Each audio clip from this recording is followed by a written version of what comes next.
बच्चों आज नया चैप्टर स्टार्ट करने जा रहे हैं जिसका नाम है सॉल्यूशंस।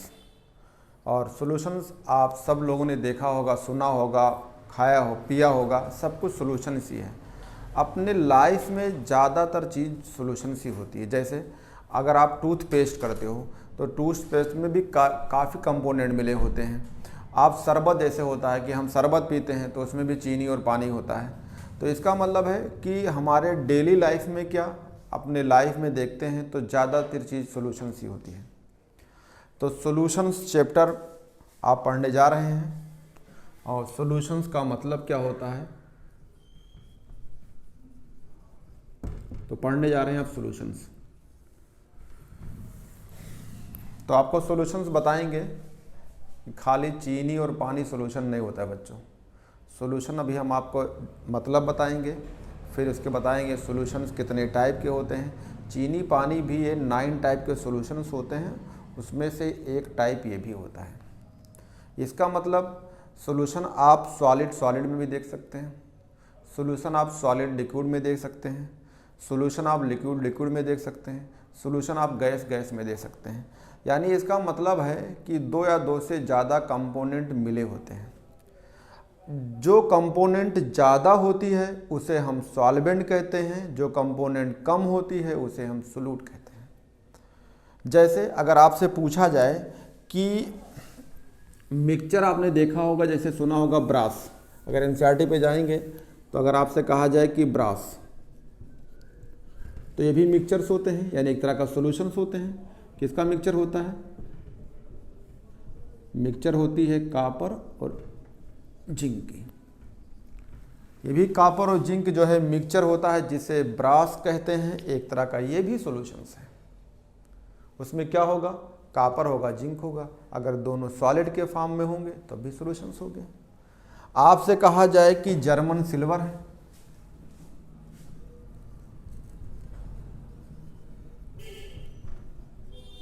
इसमें क्या होगा? तो मिक्सचर यही रहेगा, कापर होगा, जिंक होगा और साथ में जो है आपका निकल होता है। तो ये भी सॉल्यूशंस है, ठीक है। तो ये सब सॉल्यूशंस में आते हैं। इसमें 2 चीज़ मिला है, इसमें 2 से ज़्यादा मिला है। तो कहेंगे सॉल्यूशंस वो चीज़ होती है जिसमें 2 या 2 से ज़्यादा चीज़ मिले होते हैं, यानी 2 या मोर देन 2 कंपोनेंट उसमें मिले होते हैं। तो एक वर्ड होता है कि होमोजीनस, फिर क्या होते हैं? एक वर्ड होती है कि होमोजीनस मिक्सचर्स क्या होते हैं। तो अगर आप बाइनरी सॉल्यूशंस की बात करते हैं तो बाइनरी में 2 चीज़ होंगे बच्चों। 2 चीज़ का मतलब जो दोनों कंपोनेंट होंगे वो उसमें कंप्लीटली मिले होंगे, यानी इसका मतलब जो है उनकी जो प्रॉपर्टीज़ होगी वो प्रॉपर्टी उनमें एक तरह का सेम होगा, या उसमें जो है कंप्लीट वो डिज़ोल्व होंगे। अगर वो डिज़ोल्व नहीं है, अगर एक जैसे कंप्लीटली मिले नहीं हैं, होमोजीनस नहीं बनाए हैं, तब फिर सॉल्यूशंस नहीं कहलाएगी, तब वो हेट्रोजीनस हो सकता है। जैसे आपका बालू है और पानी है, आपने पानी में बालू डाल दिया कि नीचे बैठ गया, तो मिला कहाँ? फिर होमोजीनस कहाँ कहलाया? तो आपको वर्ड इस्तेमाल करना पड़ेगा होमोजीनस। जैसे ये आपका हो गया। अगर आपसे पूछा जाए कि एक तरह का ब्रॉस क्या है तो कहेंगे सॉल्यूशंस है, 2 कंपोनेंट मिले हैं। अगर आपसे कहा जाए जर्मन सिल्वर है तो कहेंगे इसमें 3 कंपोनेंट मिले हैं। आपसे बोल दिया जाए कि ब्रोंज क्या है तो ये भी मिक्सचर होता है, कापर और टिन का होता है। ये मिक्सचर होता है बच्चों, कापर का होता है और टिन का होता है। ये सब के सब सॉल्यूशंस हैं। तो इसका मतलब, तो सॉल्यूशन का मतलब क्या है कि सॉल्यूशंस में 2 या 2 से ज़्यादा कंपोनेंट जो होते हैं, ठीक है, 2 या 2 से ज़्यादा कंपोनेंट होते हैं। तो लिख लो ये लाइन, कहेंगे solutions are homogeneous mixture of 2 OR more than 2 components.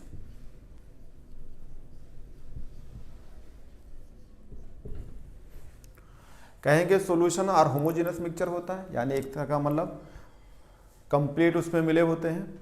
2 या मोर देन 2 कंपोनेंट होते हैं, तो उसमें 2 या 2 से ज़्यादा कंपोनेंट होते हैं। अब क्या होती है होमोजेनस मिक्सचर का मतलब होता है, कहेंगे homogeneous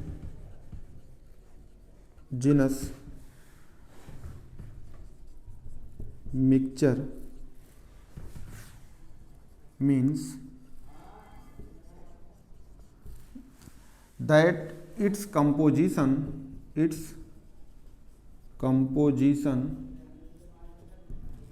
and properties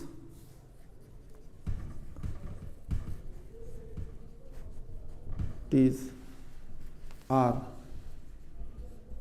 uniforms throughout in mixture। एक बार फिर बताता हूं बच्चों, कह रहे हैं कि सॉल्यूशन और होमोजेनस मिक्सचर्स। सॉल्यूशन कैसा होगा होमोजेनस, एक होता है हेट्रोजेनस। हेट्रो मतलब क्या है, जैसे आपने बालू डाला पानी में, जाके बालू नीचे बैठ गया, यानी उसमें कंप्लीट नहीं मिला, ठीक है। तो उसे जो कंप्लीट मिल जाए, जैसे चीनी डाला आपने पानी में तो चीनी पूरा कंप्लीट मिल गया, आप उसमें आके फाड़ फाड़ के देखोगे तो नहीं दिखेगी, इसका मतलब कैसा मिक्सचर है होमोजेनस। तो होमोजेनस मिक्सचर होगा। तो होमोजेनस मिक्सचर कई सारे हो सकते हैं, यानी कंपोनेंट की बात किया जाए तो उसमें कई सारे कंपोनेंट हो सकते हैं, लेकिन वो होमोजेनस ही कहलाएगा। अगर कोई चीज़ जाके सॉल्वेंट के साथ कंप्लीट मिल जाती है तो इसका मतलब है कि वो होमोजेनस है। तो उसमें कितने हो सकते हैं कंपोनेंट, 2 या 2 से ज़्यादा हो सकते हैं।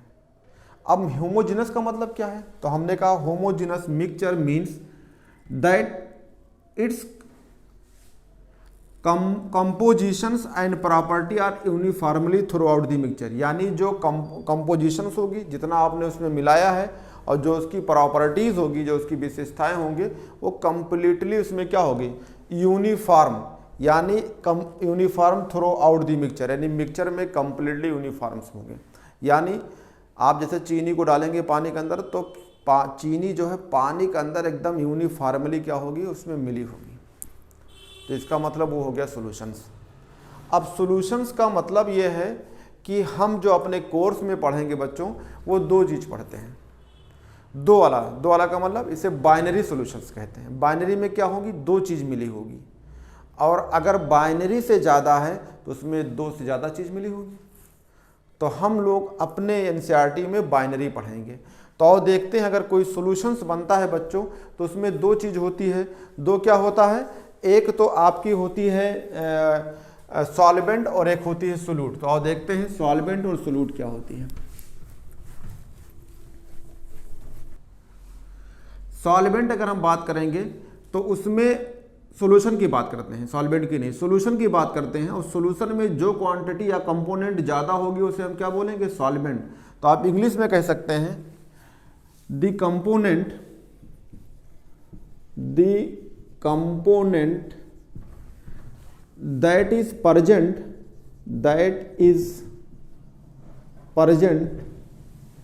इन लार्ज क्वांटिटी, इन लार्ज किसमें हो, क्वांटिटी में हो,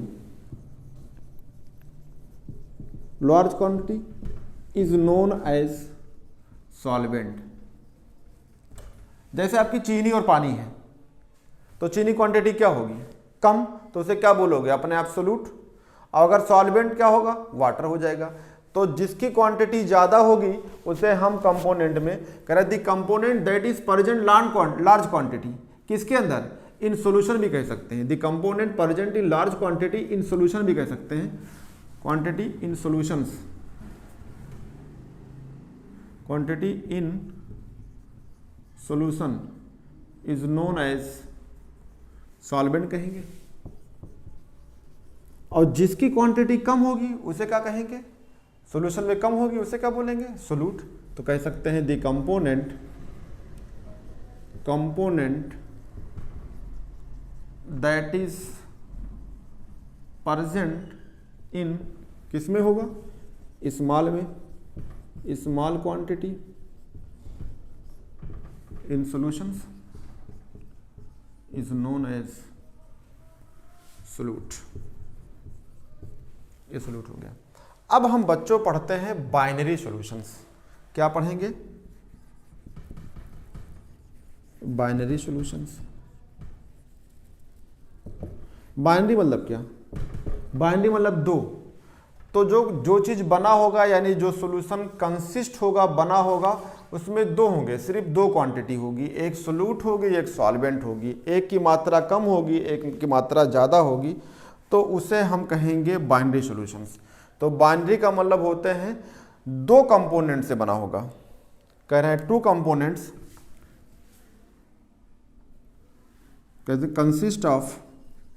कंसिस्ट ऑफ टू कंपोनेंट, दो कंपोनेंट से बना होगा। जैसे आपसे कहा जाए एग्जाम्पल के तौर पे शुगर सॉल्यूशंस, तो शुगर सॉल्यूशन में क्या होगा, मान लो ये आपका पानी है, आपने ये पानी लिया, वाटर लिया। अगर मान लो ये वाटर है, वाटर आपसे कह दिया जाए कि इसकी वाटर जो है आपसे कहा जाए 250 ml है, और इसमें आपने शुगर डाल दिया, यानी 50 ग्राम आपने शुगर डाल दिया या 25 ग्राम शुगर डाल दिया। तो ये कैसा सॉल्यूशन है, बाइनरी सॉल्यूशन है, क्योंकि इसमें क्या है, वाटर है और शुगर है। वाटर या ग्लूकोज है, शुगर कह सकते हैं, ग्लूकोज कह सकते हैं। तो जो है आपका शुगर होगा ये है। तो कैसा सॉल्यूशन है ये, तो ये बाइनरी सॉल्यूशन हो जाएगा। तो आओ बाइनरी सॉल्यूशन की पूरी चार्ट पढ़ते हैं, ठीक है। तो आओ देखते हैं टाइप ऑफ सॉल्यूशंस। तो बच्चों पढ़ने जा रहे हैं types of solutions. Types of solutions, तो हमें पढ़ना होगा सॉल्यूशन में 9 टाइप्स। कितने टाइप के होते हैं ये, 9 टाइप के होंगे। अगर आपसे पूछा जाए सॉल्यूशन कितने टाइप के हैं, तो सॉल्यूशंस आपके 9 टाइप होते हैं।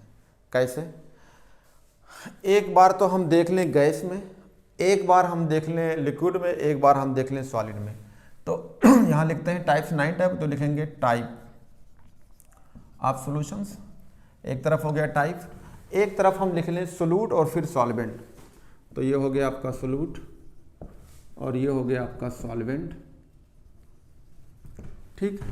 और आपका कॉमन एग्जाम्पल्स, जो एग्जाम्पल होंगे तो उसे कहेंगे कॉमन एग्जाम्पल। चलो बच्चों, हम पहले पढ़ने जा रहे हैं गैस के बारे में। तो क्या हो जाएगा, गैसियस सॉल्यूशंस। तो आप पहले पढ़ लीजिए गैसियस सॉल्यूशंस। गैसियस सॉल्यूशंस, तो आपको फिक्स हो गया बच्चों कि आपका सॉल्यूशन गैसियस ही बनेगा। तो सॉल्वेंट तीनों में कॉमन हो जाएगा। अगर आपने सॉल्वेंट ले लिया गैस, तो एक बार इसको भी गैस ले लो, यानी सोल्यूट भी गैस है और सॉल्वेंट भी गैस है, लेकिन सॉल्वेंट जो गैस है वो ज़्यादा होगा और ये वाला कम होगा। तो जैसे आप नाइट्रोजन को मिक्स कर दो, किसके साथ, ऑक्सीजन के साथ। तो एनसीईआरटी में जाके देखेंगे तो मिलेगा mixture of oxygen and nitrogen gas, mixture of nitrogen and oxygen gas. इसका मतलब क्या है, नाइट्रोजन मिली होगी ऑक्सीजन में, तो नाइट्रोजन की मात्रा कम होगी, ऑक्सीजन की मात्रा ज़्यादा होगी। एक बार ये हो गया। अब आपको क्या करेंगे, सॉल्यूशन तो हमें बनाना है गैसियस, तो सॉल्वेंट फिक्स हो गया, हमेशा गैस ही होगा, क्योंकि जो ज़्यादा होता है बच्चों वही बनता है सॉल्यूशन, ध्यान रखिएगा। यानी जो सॉल्वेंट होगा वही सॉल्यूशन का नाम होगा। तो आपका सॉल्वेंट क्या हो जाएगा, तीनों में कॉमन हो जाएगा। तो अगली बार हम ये गैस ले लेते हैं यहाँ पे भी, लेकिन अब की हम चेंज कर देंगे। क्या चेंज कर देंगे, जो गैस है उसको ले लें लिक्विड्स, ये ले लिया लिक्विड्स। तो अब की क्या करेंगे, लिक्विड मिला होगा गैस के अंदर, लेकिन बच्चों गैस ज़्यादा होगा और लिक्विड कम होगी।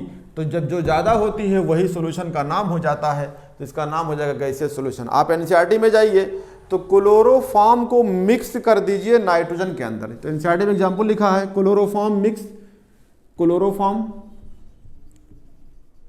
मिक्स्ड विथ नाइट्रोजन, नाइट्रोजन के साथ मिक्स कर दीजिए। तो नाइट्रोजन का आपका क्या है, गैस है, तो गैस में आपने मिक्स कर दिया, तो क्लोरोफॉर्म लिक्विड हो गया और मिक्स हो गया। लेकिन क्वांटिटी ज़्यादा किसकी है, नाइट्रोजन की है, तो गैसियस कहलाएगा। आपकी फिर भी बच्चों अगर ये आपका गैस है, अगर आपने गैसियस लिया है, गैस लिया है, तो आपकी ये सॉलिड कर दीजिए, तो आपका एग्जाम्पल हो जाएगा कि सॉलिड को आपने गैस मिलाया है तो ये कम होगी इसलिए सोल्यूट है, अगर ये ज़्यादा होगी तो ये सॉल्वेंट है, और जो सॉल्वेंट होता है वही सॉल्यूशन बना के आता है। तो बच्चों ये सॉल्वेंट है आपका और ये सोल्यूट है। एग्जाम्पल आपको ये देखना होगा कि आपको सॉलिड को गैस में, तो एनसीईआरटी में जाएंगे तो देखेंगे कि एक एग्जाम्पल होती है जिसे बोलते हैं कैम्फर इन नाइट्रोजन गैस। तो कैम्फर एनसीईआरटी में देखिए बच्चों लिखा हुआ है, कैम्फर इन किसके अंदर होती है, नाइट्रोजन गैस के अंदर। अगर आप कैम्फर का फार्मूला जानना चाहते हैं तो लिख लीजिए C10H16O। ये होती है सॉलिड के फॉर्म में होती है, और एक मात्रा कम होगी, ये ज़्यादा होगी, यानी नाइट्रोजन मिला दिया। तो एनसीईआरटी का लैंग्वेज है कैम्फर इन नाइट्रोजन गैस। तो एक तो 3 तरह का हो गया, तीनों में जो सॉल्वेंट है वही ज़्यादा होती है, इसलिए इसका जो सॉल्यूशंस होगा गैसियस सॉल्यूशन हो गया। अगला आता है लिक्विड सॉल्यूशंस, तो ये गैसियस हो गया। अगला हम लेते हैं सॉल्यूशन का नाम क्या होगा, लिक्विड सॉल्यूशंस। फिर वही चीज़ें अब आप जान चुके हैं, आपकी लिक्विड क्या होगी, सॉल्वेंट होगी, और किस में होगी, ज़्यादा होगी। तो आपने आपकी कह दिया ये लिक्विड्स, तो ये लिक्विड रहेगा। आपकी क्या ले लीजिए, गैस, तो गैस को किस में मिला दीजिए, लिक्विड के अंदर। तो आपने गैस को मिलाया तो ये कम होगी, ये ज़्यादा होगी, तो सॉल्यूशन का नाम हो जाएगा लिक्विड सॉल्यूशन। ऐसा कोई एग्जांपल बताइए। आपने देखा होगा कि ऑक्सीजन जो है पानी में मिली होती है, अक्सर मछलियाँ जो हैं डिजॉल्व ऑक्सीजन लेती हैं, तो बच्चों क्या कहेंगे कि ऑक्सीजन डिजॉल्व इन वाटर्स, तो कहेंगे ऑक्सीजन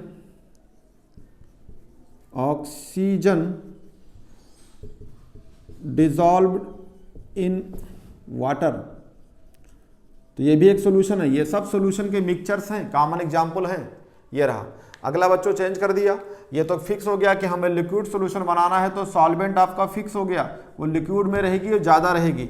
आपकी क्या करेंगे, आपकी आप लिक्विड ही ले लीजिए, ये आप सबको पता है, लिक्विड इन लिक्विड्स। बहुत सारे एग्जाम्पल होते हैं, आप कॉमन एग्जाम्पल जो एनसीईआरटी में वह ले लीजिए। ये रहा लिक्विड्स इन लिक्विड। क्या एग्जाम्पल होगा, लिक्विड्स इन लिक्विड एग्जाम्पल बच्चों क्या होगा कि आप दारू ले लीजिए, पानी मिला के पी लीजिए। देखा होगा, अब खाली दारू पी लोगे तो कहीं नाले वाले में पड़े रहोगे। तो क्या बनाते हैं, पैक बनाते हैं बढ़िया, फिर उसके बाद चेस करते हैं ऐसे करके, और उसके बाद समझ सकते हो वो क्या होता है, एल्कोहल। तो एल्कोहल किस में मिला दिया जाता है, ethyl ethanol dissolve in waters. तो इथेनॉल मीन्स C2H5OH, तो कहेंगे इथेनॉल्स, इथेनॉल का फार्मूला होता है C2H5OH, कहेंगे इथेनॉल डिजॉल्व इन वाटर्स। तो एक तरह का ये भी सुलग है। मान लो आपने आधा गिलास पानी लिया, उसमें थोड़ा सा दारू मिला दिया, या आप एक गिलास, मान लो ये है आपका ये गिलास है, अब इस गिलास में आपने पानी इतना भर लिया, इतना पानी भर लिया, और इसमें थोड़ा सा आपने इथाइल को मिलाया तो इतना हो गया। तो इसका मतलब दारू की मात्रा कम होगी। उल्टा भी कर सकते हो, पानी इतना ही मिलाओ, दारू इतना मिला लो, उसके बाद पड़े रहो नाली वाले में कहीं। तो एक एग्जाम्पल ये हो गया बच्चों के। अगला एग्जाम्पल आपका, ये तो लिक्विड कॉमन ही है, तो लिक्विड कॉमन रहेगा क्योंकि सॉल्यूशंस इसलिए तो आप बना रहे हैं, और ये क्या हो जाएगा आपकी, सॉलिड हो जाएगा। तो सॉलिड इन लिक्विड में मिला रहे हैं। ये रहा बच्चों, जो भी बताया था आपको चीनी पानी, तो ये चीनी पानी है, यानी पानी की मात्रा ज़्यादा, उसमें क्या मिला दीजिए, चीनी। तो एक तरह का सॉल्यूशन ये भी हो जाएगा। तो क्या कहेंगे, शुगर या glucose dissolves, glucose dissolve in water. तो एक तरह की चीनी पानी एग्जाम्पल यही हो गया जो आपको बताया था। तो एक तो ये होंगे। अब आपका गैस में हो गया, तो 3 सॉल्यूशन में गैस में बना। बच्चों ये जो चीनी पानी एग्जाम्पल कहा था, तो ये ग्लूकोज है, अगर लिक्विड में मिलाते हैं तो ये आपका एग्जाम्पल हो जाएगा कि ये चीनी पानी है। तो देखो आप गैसेस में देखेंगे तो 1 2 3 गैसेस का हो गया, और लिक्विड में देखेंगे तो 1 2 3 लिक्विड का होगा, तो आपके 6 हो गए। अब अगला होता है जो है, ये गैसेस हो गया, लिक्विड हो गया, सॉलिड सॉल्यूशंस। Solid solutions. तो सॉलिड सॉल्यूशन में अगर आप देखेंगे बच्चों, तो आपका जो होगा, ये जो होगा सोल्यूट होगा, ये आपका गैस हो जाएगा और यहाँ पे फिक्स हो जाएगी, क्योंकि सॉल्वेंट तीनों में क्या हो जाएगा, सॉलिड। तो आपने ये कर दिया सॉलिड और यहाँ कर दिया गैस। तो आपको गैस को मिलाना होगा सॉलिड के अंदर, लेकिन ये ज़्यादा होगी क्योंकि सॉल्वेंट है, तो सॉल्यूशन का नाम हो जाएगा सॉलिड। तो बहुत सारे एग्जाम्पल हैं, जैसे आपने देखा होगा कि हाइड्रोजन को मिला दीजिए प्लेटिनम में, पीडी में, तो कहेंगे गैस या solution of hydrogen. Hydrogen gas होगी, किसके अंदर होगी, इन पीडी में। तो पीडी हो गया सॉलिड्स और हाइड्रोजन हो गई गैस, मिलाएंगे तो सॉल्यूशन बन जाएगा। ठीक है। अगर आप लेते हैं फिर सॉलिड्स और आपकी ये चेंज कर दीजिए, क्या कहलाएगा ये, लिक्विड्स। तो आपकी तब भी ये सॉलिड है, तो सॉल्यूशन बनेगा सॉलिड से ही, क्योंकि जो सॉल्वेंट ज़्यादा होती है बनेगा। तो आपका, आपने देखा होगा एमेल्गम, नाम सुना होगा, यानी मरकरी जो है एमेल्गम बनाई होगी सोडियम के साथ, तो ऐसा कह सकते हैं एमेल्गम, एमेल्गम ऑफ मरकरी किसके साथ, विथ सोडियम के साथ। तो ये लिक्विड के फॉर्म में होगी और सोडियम सॉलिड के फॉर्म में होगा, ये हो गया।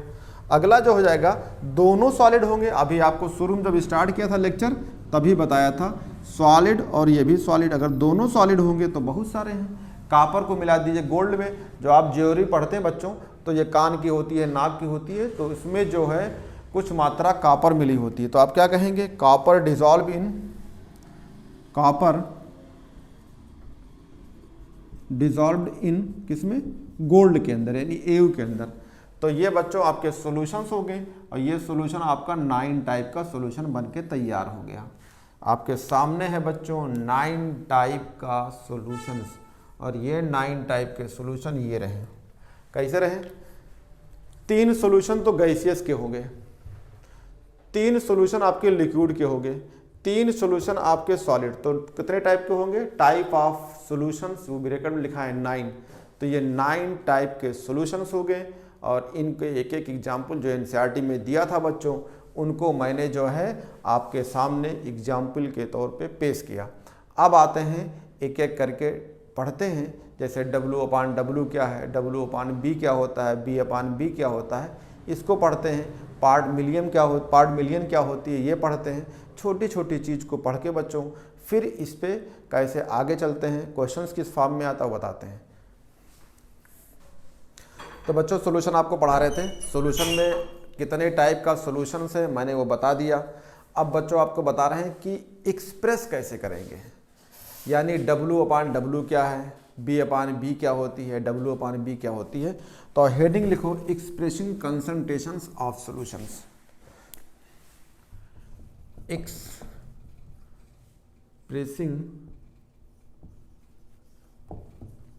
Concentrations of solution. एक्सप्रेस कर रहे हैं, एक स्पेलिंग सही कर लीजिए इसको, एक्सप्रेसिंग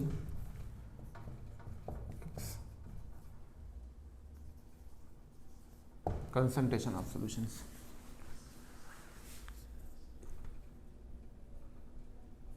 ये है EXPRESSING, expression concentration of solutions. बच्चों पहला है, जैसे मास परसेंटेज कहते हैं, तो हेडिंग लिखिए मास परसेंटेज, मास परसेंटेज। ये मास परसेंटेज क्या होता है, ये W/W को बोलते हैं। आपको सबको पता है कि जो भी क्वांटिटी कम होती है वो हमेशा सोल्यूट होती है, जो क्वांटिटी ज़्यादा होती है वो हमेशा उसको सॉल्वेंट कहते हैं। जैसे आपने एग्जाम्पल कहा चीनी पानी, तो आपके दिमाग में होना चाहिए चीनी कम पानी ज़्यादा। तो चीनी कम पानी सॉल्यूशन बोला आपने, आप उल्टा बोल दीजिए, आप कहिए ये भी सॉल्यूशन होता है, पानी कम चीनी ज़्यादा, तो इसका मतलब चाशनी ले आए उसको दे दिए। तो आप शरबत नहीं दिए, फिर क्या दे दिया आप, चाशनी मिठाई दे दो उसको, इससे अच्छा। तो बच्चों आपको ये एक्सप्रेस करना है कि कौन सी क्वांटिटी ज़्यादा है और कौन सी क्वांटिटी कम है। यहाँ पे जो स्मॉल W है इसको हम सोल्यूट कहेंगे, और जो ये W है इसे हम आपको बोलेंगे सॉल्यूशंस की होती है, यानी ये सोल्यूट की मात्रा है, यानी जो मिला रहे हैं और जिसमें मिलाएंगे टोटल को, उसको हम सॉल्यूशन कहेंगे। तो आप ये डिफिनीशन लिख सकते हैं, क्या कहेंगे, इट इज़ डिफाइंड एज, कहेंगे इट इज़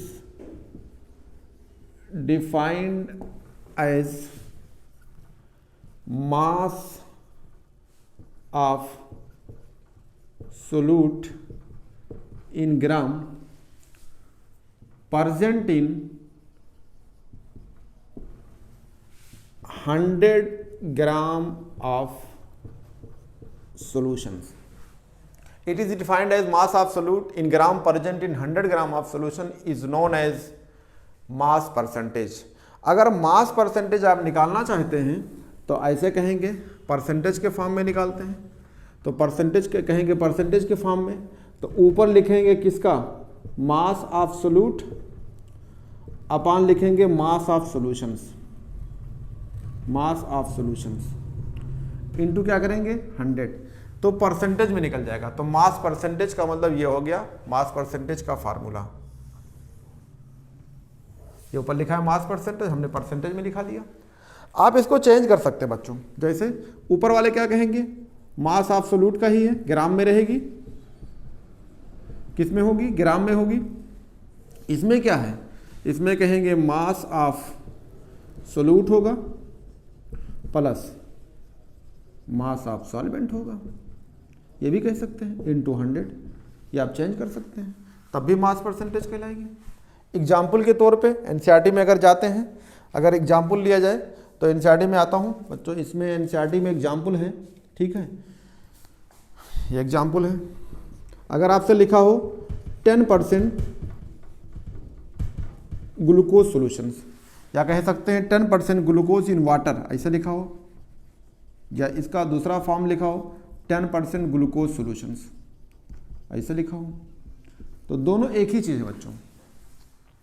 आप क्या कहेंगे, दोनों एक ही चीज़ें हैं। अगर एग्जाम्पल के तौर पे कहेंगे तो आपको ये कहना होगा कि 10% ग्लूकोज है, इसका मतलब क्या कहेंगे, W कितना है, स्मॉल w कितना है, 10 ग्राम है, इसका मतलब सोल्यूट जो होगी, जैसे स्मॉल w आपने कहा, ये इसको क्या बोलते हो, सोल्यूट है, कितना होती है, कहेंगे 10 ग्राम है।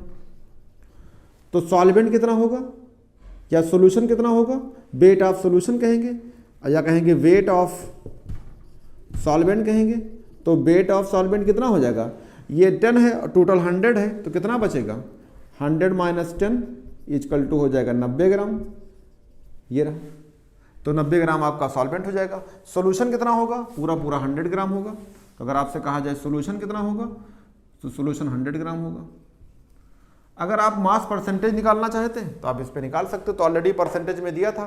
तो 10% ग्लूकोज इन वाटर या 10% ग्लूकोज सोल्यूशन क्या होगा, आप कहेंगे बच्चों कि 10 ग्राम आपका ग्लूकोज है और 90 ग्राम पानी है, या कहेंगे 10 ग्राम ग्लूकोज है, 100 ग्राम ऑफ सॉल्यूशंस है, ये इसका मतलब हो जाएगा। तो एक चीज़ तो आपका ये हो गया। अगला चलते हैं, लिखिए वॉल्यूम परसेंटेज। तो बच्चों अगला दूसरा है वॉल्यूम परसेंटेज, एक्सप्रेस कर रहे हैं।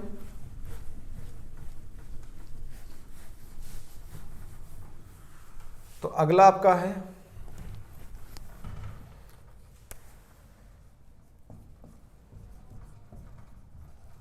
Volume percentage. तो वॉल्यूम परसेंटेज में देखते हैं, तो वॉल्यूम परसेंटेज को स्मॉल बी अपान वी कहते हैं, ऐसे करके, छोटा बी अपान बड़ा वी। ये तो ये छोटा वाला होगा, ये सोल्यूट होगा, लेकिन आपकी किस में लेंगे, आपकी इसमें लेंगे ml में। तो कहेंगे इट इज डिफाइंड एज, ठीक है, volume of solute in ml, ठीक है, कामा लिखी कर लिए, present in 100 ml of solutions. अब वो ग्राम में था, ये आपके ml में होगा, तो कहेंगे present in 100 ml of solutions, तो ये हो जाएगा। अगर इसको परसेंटेज में लिखेंगे तो कैसे लिखेंगे, परसेंटेज में लिखेंगे तो कहेंगे वॉल्यूम्स ml में होगा, तो ml में, तो कहेंगे volume of solute upon volume of solutions into 100। ये परसेंटेज भी निकाल सकते हैं आप। एग्जाम्पल में जैसे बच्चों एग्जाम्पल के तौर पे कह दे 10% महाठंडी बियर। देखो आपने देखा होगा बोर्ड पे लिखा होता है महाठंडी बियर, चिल्ड बियर।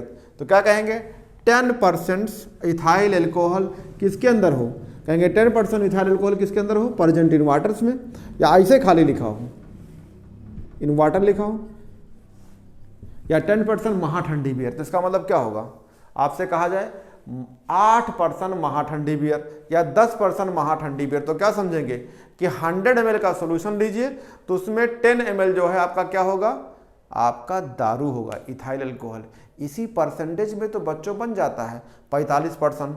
तो रम विस्की ये सुना होगा। ये तो जो बात बढ़ती है परसेंटेज के बढ़ने से वो चीज़ें जो हैं बढ़ जाती है। जैसे बियर है तो उसमें 10% से 8 से 10% होती है।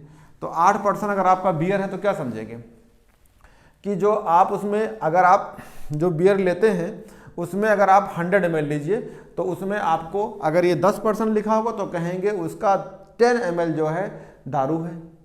तो आप ये कह दीजिए कि अगर इसका मतलब क्या है, तो जो आपका दारू होगा तो कहेंगे वॉल्यूम ऑफ सोल्यूट कितना होगा 10 ml।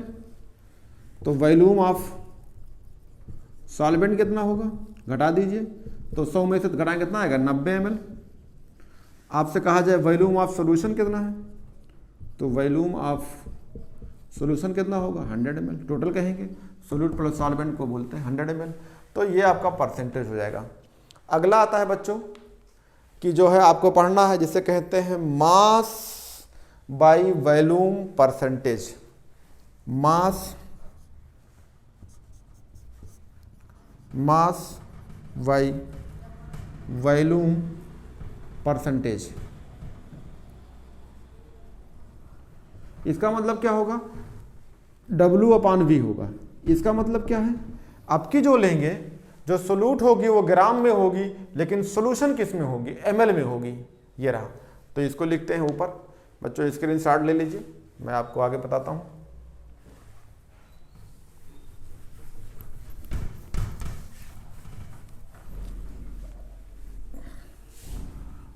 तो आपको अब पढ़ना है मास, यहां लिख देता हूं इसको, मास बाय वॉल्यूम परसेंटेज, यानी W/V। ये रहा, इसको पढ़ते हैं। तो आपकी क्या बोलेंगे, आपकी जो सोल्यूट होगी वो ग्राम में होगी, तो कहेंगे it is defined as mass of solute in gram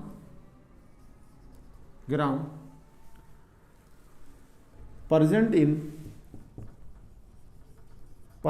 in 100 ml of solutions. ये रहा। अक्सर बच्चों इस तरह का एग्जाम्पल अगर आप देखेंगे तो फार्मेसी में दवाइयाँ जो होती हैं, फार्मेसी में या फिर मेडिसिन में ये देखेंगे अक्सर आपको इसी फॉर्म में मिलेगी। जैसे हमारे पास ये दवाइयाँ रखी हैं बहुत सारे, ये हमारे पास सिरप है। तो अगर आप सिरप देखेंगे तो ये कंटेंट लिखा हुआ है। अगर इस कंटेंट में जाएंगे बच्चों तो आपको देखो वॉल्यूम या जो चीज़ मिली होगी सॉलिड होती है। अब ये लिक्विड के फॉर्म में देखो हिला रहे हैं, लिक्विड के फॉर्म में है। तो जो सिरप बनाई जाती है, फार्मेसी बनाई जाती है, उसमें W/V का काफ़ी यूज होता है। यानी सॉलिड चीज़ मिलाई जाती है लेकिन वो किस में होती है, लिक्विड वाले फॉर्म में, यानी ml। देखो इसमें सॉलिड मिली है लेकिन हम हिला रहे हैं ये सिरप को। ये जो है आपका सिरप है जिसमें एस्टोफिनोफेन जो होती है, या पैरासीटामॉल्स होते हैं, या पैरासीटामॉल जो है एस्लोफेनिक के साथ होती है, बहुत सारे कॉम्बिनेशन होते हैं। तो एक सिरप है, और भी बहुत सारे सिरप रखे हैं बच्चों। तो जैसे सिरप को यूज करते हैं तो ये जो सिरप होती है इनमें जो कंटेंट होते हैं ये W/V के फॉर्म में होते हैं। ठीक है, तो इसको नोट कर लीजिए। तो बच्चों एक लास्ट है, इसे बोलते हैं पार्ट पर मिलियन।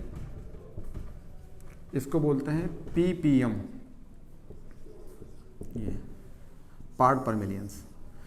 पीपीएम में देखते हैं बच्चों क्या है, कहते हैं इट इज़ डिफाइंड एज, ठीक है, quantity of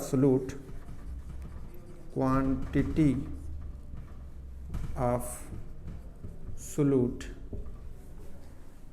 in gram present in 10⁻⁶ gram of the solutions. ये होता है पार्ट पर मिलियंस। जैसे पीपीएम अगर निकालना है, पीपीएम इक्वल टू होता है जो मास हो सोल्यूट का उसको रख लो, mass of solute upon mass of solution into 10⁻⁶, ये फार्मूला होता है। इसका बच्चों बहुत यूज होता है। जैसे देखा होगा सुबह सुबह हम उठते हैं टूथपेस्ट करते हैं, तो सही में तो जो हम टूथपेस्ट करते हैं तो वो टूथपेस्ट तो होते नहीं है, पता नहीं उसके अंदर क्या क्या मिला होता है, कैल्शियम मिला होता है, ठीक है, फ्लोराइड आयन मिले होते हैं, बहुत सारे चीज़ मिले होते हैं। इसलिए कहा जाता था कि भैया आप नीम की दातून लो या पेड़ की दातून लो तो रगड़ दो, कोई टेंशन नहीं। तो अगर उसमें जो फ्लोराइड्स आयन होते हैं वो डिपेंड करता है कितने कंसंट्रेशन से हैं। अगर उसकी मात्रा ज़्यादा होगी ना तो आदमी का दांत से चेहरा बहुत खूबसूरत, लेकिन हंस दे तो लगता है कोई भूत आ गया, क्योंकि दांत डिके होने लगती है। या अगर उसकी मात्रा जो है और बढ़ जाए तो पीला होता है, और बढ़ गए तो डिके होने, ख़राब होने लगते हैं। तो वो भी एक कंटेंट हो, लेकिन उसमें जो फ्लोराइड्स आयन पड़े होते हैं या और कंटेंट पड़े होते हैं वो पार्ट पर मिलियन में होते हैं। और कहाँ इस्तेमाल करते हैं इसको, किस फॉर्म में इस्तेमाल करते हैं, तो इसका इस्तेमाल करते हैं, एक तो सुना होगा BOD कहते हैं। अगर एग्जाम्पल में देखा जाए तो BOD क्या बोलते हैं, बायोलॉजिकल ऑक्सीजन डिमांड। जो मछलियाँ तालाब में होती हैं, अगर उसमें गंदगी तुमने बढ़ा दिया तो आप समझ सकते हो कि मछली मरने लगती है, तो उसको भी पार्ट पर मिलियन में। या देखा होगा शहरों में मेडिकल कॉलेज के पास देखते हैं, ताजमहल पे देखिए, वहाँ पे स्क्रीन लगी होती है, तो वहाँ पे भी आपको पोल्यूशंस नापते हैं। यानी इसमें नापते हैं बायोलॉजिकल ऑक्सीजन डिमांड, यानी तालाब वालाब में या पानियाँ जो होती हैं कितना गंदा है, या पोल्यूशंस जो होते हैं उसमें भी इसको यूज की जाती है। तो किस में यूज करते हैं, या तो पार्ट पर मिलियन में पोल्यूशंस के लिए, एटमॉस्फेयर में पोल्यूशंस कितना है उसमें देखते हैं, तो किस में यूज करते हैं, यानी माइक्रोग्राम पर ml में, या तो इसमें यूज करा जाता है इसको, या फिर यूज करते हैं ये पीपीएम में, या तो इसको इस्तेमाल करते हैं या तो इसमें इस्तेमाल करते हैं। स्क्रीन लगी होती है, इससे पता होता है कि SO2 कितना होता है, ठीक है, आपके ऑक्सीजन कितना होते हैं, उन सबको जो है एटमॉस्फेयर में पोल्यूशंस कितना होता है, तो वहाँ पीपीएम का इस्तेमाल की जाती है। आपके एनसीईआरटी में एक सवाल है, उस सवाल को मैं बच्चों लिख देता हूँ, फिर आपको क्वेश्चन बता देता हूँ। तो इसको मिटा देता हूँ, पार्ट पर मिलियन पे क्वेश्चन से। एनसीईआरटी पे जाएंगे तो उस पर एक सवाल दिया है, उस सवाल को मैं लिख देता हूँ। ये मेरे पास सवाल है, कह रहा है एनसीईआरटी का क्वेश्चन से, कह रहा है ए लीटर ऑफ सी वाटर यानी समुद्र से आपने 1 लीटर पानी ले लिया, तो उसमें एनसीईआरटी में दिया है कि 1 लीटर बराबर होता है 1030 ग्राम, कंटेन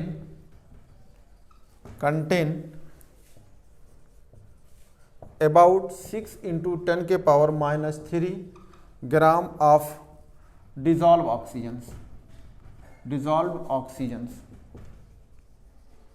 ऑक्सीजन्स करें। Find out PPM of sea water. ये रहा, इस फार्मूले पे रख दीजिए। क्या करना है, पीपीएम पता करना है, तो कहेंगे पीपीएम इक्वल टू जो फार्मूला है मास ऑफ सोल्यूट, यानी कितना है जो आपका ऑक्सीजन होगा वही तो है, कितना है, यह है 6 into 10 के पावर -3। यही क्वांटिटी कम होती है, कितने में होगी, जो आपका समुद्र का पानी है 1 लीटर जब लाते हैं तो इतना ग्राम होता है, इंटू 10 के पावर 6। तो यहाँ से 3 कट जाएगा, यहाँ 3 बचेगा, तो 3 आगे आएगा, तो यहाँ कितना हो जाएगा, 6 के आगे 3 0 और ये हो जाएगा 130, यानी 1000 के आसपास नीचे है, ऊपर ये है, तो नियर अबाउट करीब 5.8 पीपीएम आ जाएगा। पीपीएम में निकाल ही रहे हैं, इतना पता हो जाएगा। तो बच्चों ये है आपका 5.8 जो है पीपीएम जो निकाल रहे हैं, तो इतना पीपीएम आ जाएगा। तो बच्चों जो है आज यहीं तक, अब जो है अगला जो है नेक्स्ट वीडियो में मिलेगा इसके आगे।